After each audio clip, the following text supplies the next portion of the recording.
Podcast de World Congress Colombia 2022. Hola, nos encontramos en el 8º Congreso Internacional de Medicina Regenerativa y Dolor en la Universidad de La Sabana, en Bogotá, Colombia. Y me encuentro en la grata compañía del doctor José Sabán, investigador clínico del endotelio de España. Doctor, un gusto que nos haya visitado en este congreso.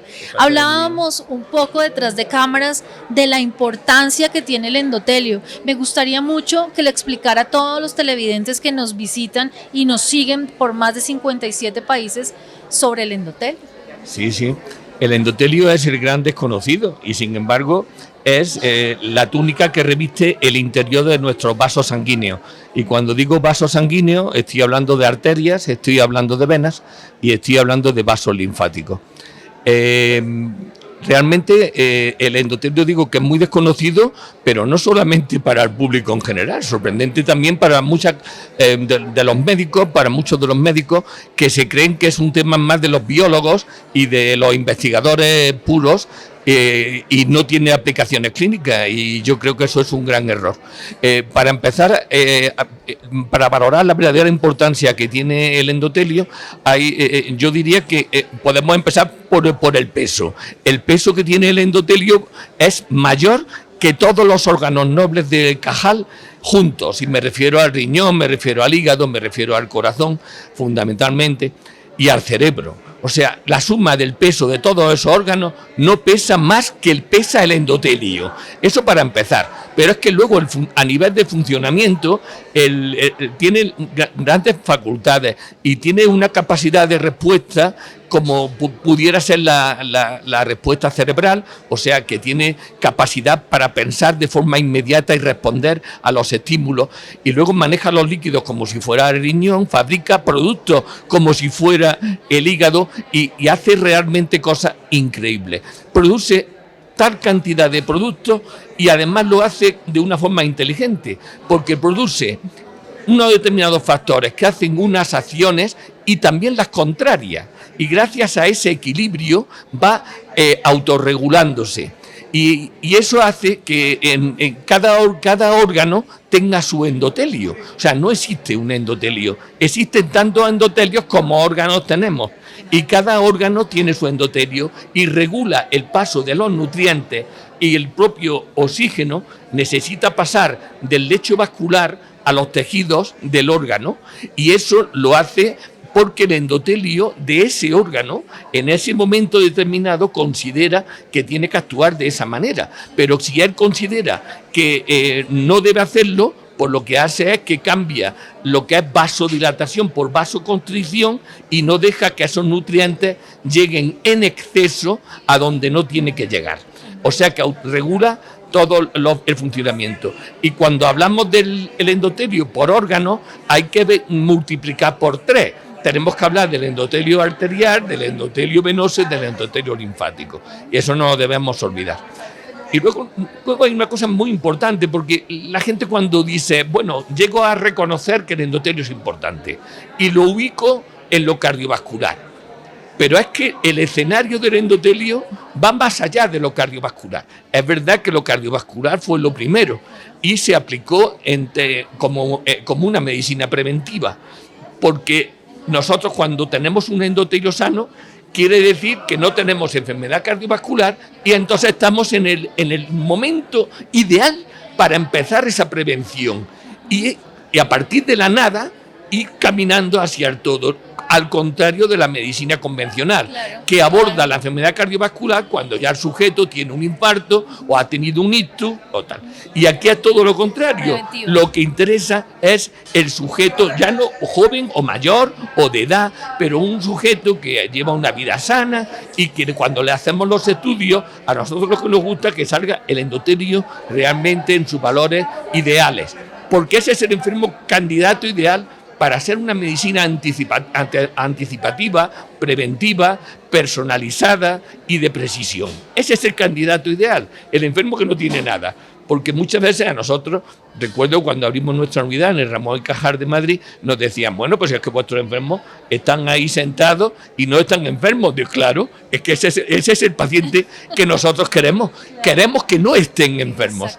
Doctor, detrás de cámaras ahorita hablábamos algo súper interesante que me llamó la atención y me decía que el endotelio, no sé si lo puedo decir en esas palabras, si era joven o si uno lo manejaba, Sí, eso sí. también nos ayudaba en en las funciones del cuerpo. Sí, sí, Me sí. gustaría un poco que Interesantísimo ese tema, porque el endotelio, cuando se posicionó en la enfermedad cardiovascular, tarde o temprano acabó siendo aceptado como una herramienta de gran utilidad. Pero en el envejecimiento costó más y tardó, y ya fue en el año 2008, 2010, cuando empezaron a salir los primeros trabajos serios de verdad, porque antes había trabajos a nivel de animales de experimentación, pero en trabajos en seres humanos, como los que nosotros, por ejemplo, hacíamos en nuestra unidad, que no eran unos trabajos en cobayas, ni muchísimo menos como la gente ya sabe que suele tachar a la investigación clínica como investigación en cobayas, para nada, porque la gente que venía a nuestra unidad venía encantado, porque ellos lo que querían eran, sentirse eternamente jóvenes, si eso era posible, y el endotelio podía ayudar a ello, y claro que podía ayudar. Y luego no solo ralentiza el envejecimiento y lo hace saludable, sino que nosotros que estamos cada vez más sorprendidos de que somos capaces de rejuvenecer por dentro, ya no por fuera, también la piel se influye, sino mejorando la función del endotelio, somos capaces de rejuvenecer las funciones de diferentes tejidos. Y eso es posible, no hay que irse, esto no es ciencia ficción.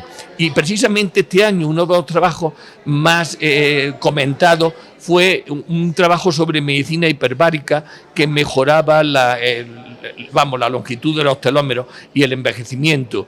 Y estoy convencido que gran parte de esas acciones del oxígeno puro, que está a una concentración del 100% que consigue la medicina hiperbárica, ¿qué es lo que se encuentra el oxígeno cuando va por la sangre? ¿Qué es lo que realmente se encuentra? Se encuentra el endotelio. Antes de llegar a cualquier sitio, cuando uno se mete en una cámara hiperbárica y le meten oxígeno al 100% y se lo meten además a 2,4 atmósferas o a 2,3, pues le están metiendo oxígeno puro, que además este oxígeno no va vehiculizado por la hemoglobina, va por libre, no necesita la hemoglobina para ser transportado. Ese oxígeno de la medicina hiperbárica va por libre. ¿Y qué es lo que se encuentra primero? Se encuentra el endotelio. Por eso después, a partir del endotelio, ya puede llegar a los diferentes tejidos y influye en muchísimos aspectos. Se utiliza, todavía no está aceptado su lugar en la medicina anti-envejecimiento, la medicina hiperbárica, pero sí está aceptado, por ejemplo, en la curación de heridas que llevan meses sin cicatrizar, está cortando los posoperatorios, y en todo ello juega un papel fundamental el endotelio. Lo que pasa es que eso todavía no está siendo reconocido. Doctor, pues muy interesante el tema y nos podríamos quedar aquí hablándole a los televidentes sobre el endotelio. ¿Pero y lo del COVID? Sí, era la última pregunta que yo le tenía para hacer, y es acerca de eso tan maravilloso del COVID que usted me hablaba, donde se habían dado cuenta después del tema de la importancia del endotelio en las muertes de las personas que tuvieron COVID. Claro, es que las autopsias, por el motivo que fuera, motivos probablemente políticos, que yo nunca entendí, tardaron en salir y hasta mayo no se publicaron las primeras autopsias del COVID. Y la enfermedad apretaba en marzo y en abril se hizo ya una pandemia brutal y con una importantísima mortalidad.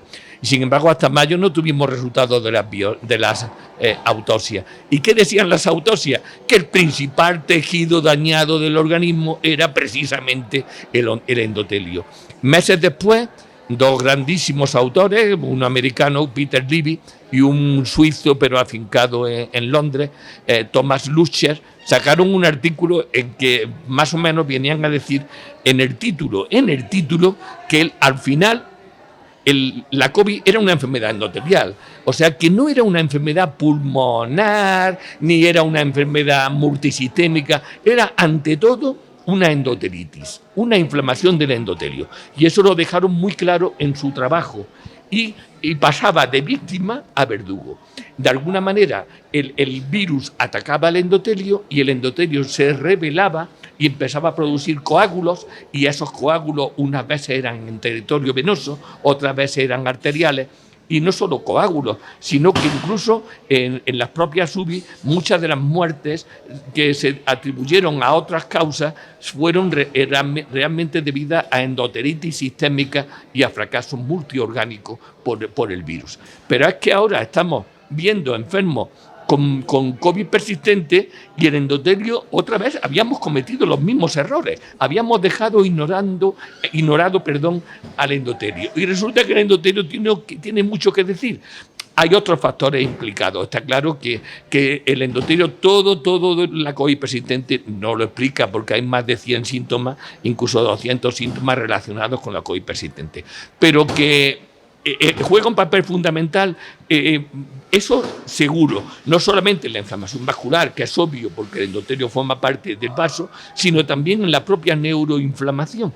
Y luego, a nivel sistémico, es responsable y participa en todos los procesos autoinmunes que se producen a nivel del aparato osteoarticular y en otros sistemas.